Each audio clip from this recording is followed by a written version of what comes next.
Assalamualaikum warahmatullahi wabarakatuh. Perkenalkan, nama saya Sonia Fetri Anjeli, NIM 248201112, kelas 3C Farmasi.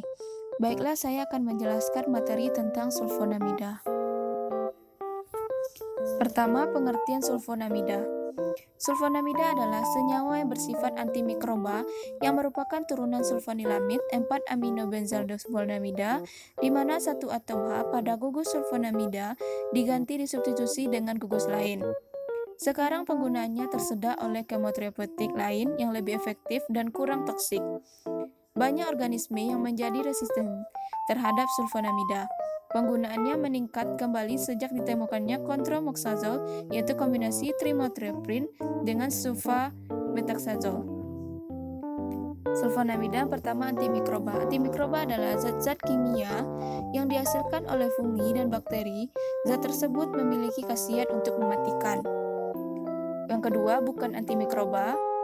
Yang termasuk bukan antimikroba, yang pertama, sultiam, antikonvulsan, adalah anti kejang sekelompok obat farmakologi yang dipakai dalam pengobatan kejang epileptik. Yang kedua, sulfonilurea, antidiabetik.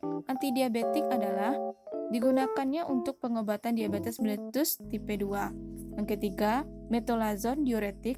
Diuretik adalah obat yang digunakan untuk membuang kelebihan garam dan air dalam tubuh melalui urin. Sejarah sulfonamida. Dorma 1932, protosil, zat warna azo, efektif terhadap Streptococcus B hemoctaticus dan bakteri lain. Kemudian protonsil dikonversi menjadi metabolit aktifnya, yaitu sulfanilamida para aminobenzal sulfonamid. Sulfonamida adalah nama generik turunan sulfonilamid. Berbagai variasi pada radikal R pada gugus amida, SO2, NHR, dan gugus amino NH2 menyebabkan perubahan sifat fisik, kimia, dan daya antibakteri sulfonilamid. Kebanyakan sulfonilamid tidak larut dalam air, garam, natrium larutnya.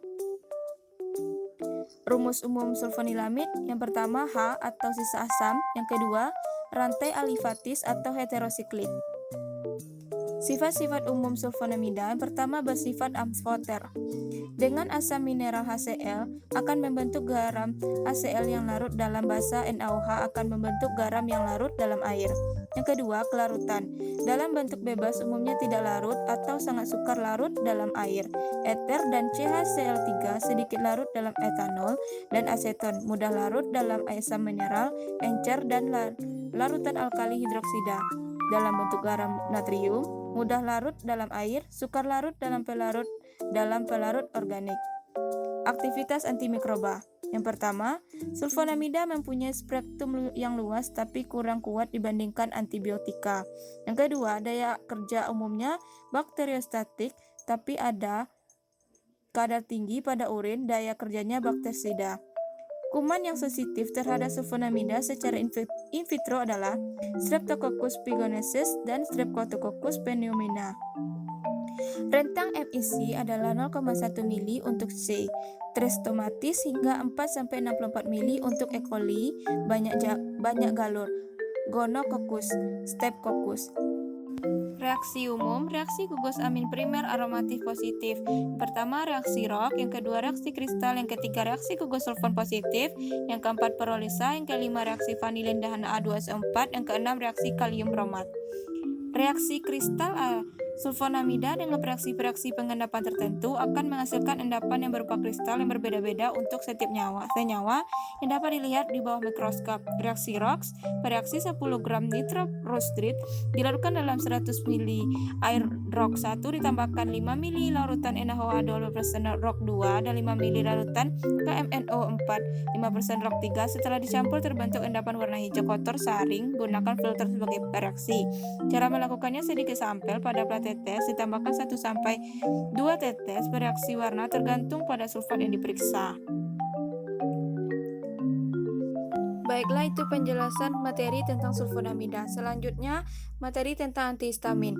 Pengertian histamin. Histamin adalah senyawa amina nitrogen organik yang disebut juga biomina.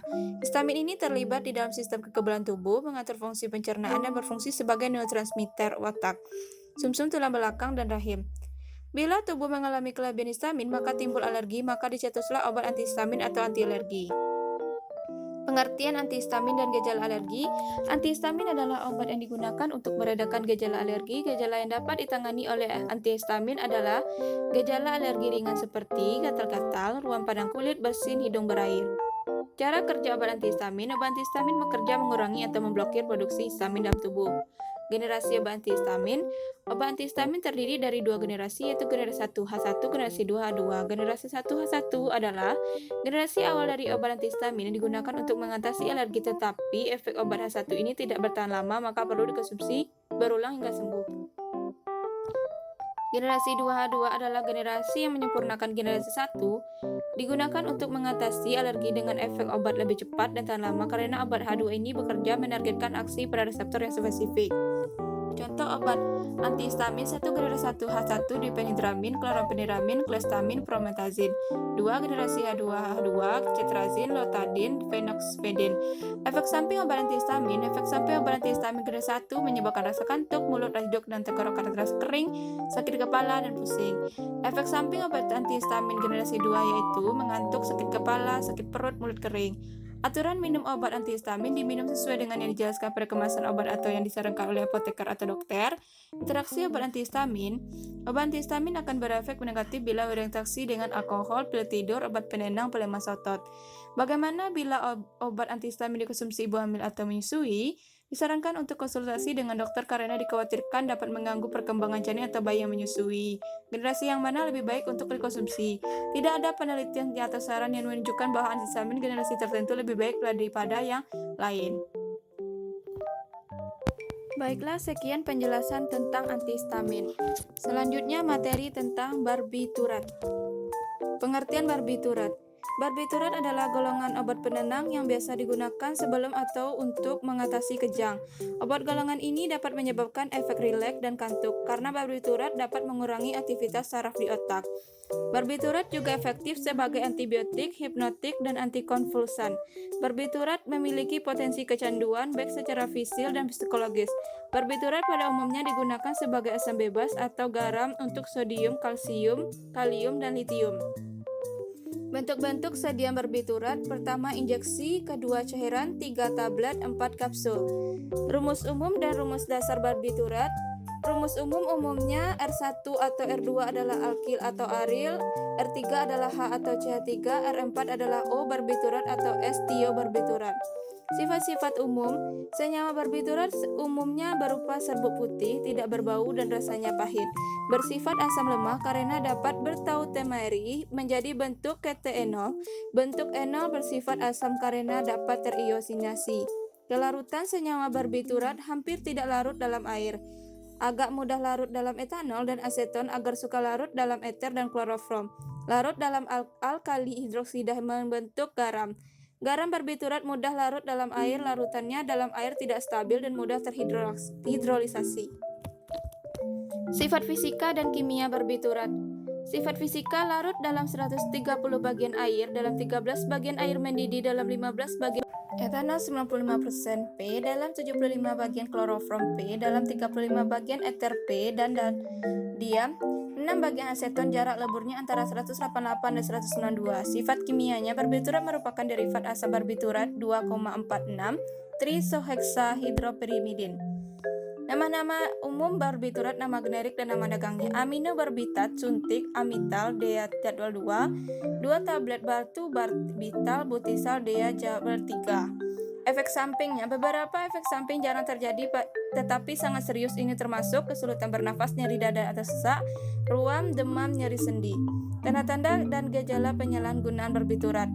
Pertama, tidak bisa berpikir. Kedua, tidak bisa berpikir panjang, nafas pendek dan sangat pelan, bicara sangat pelan.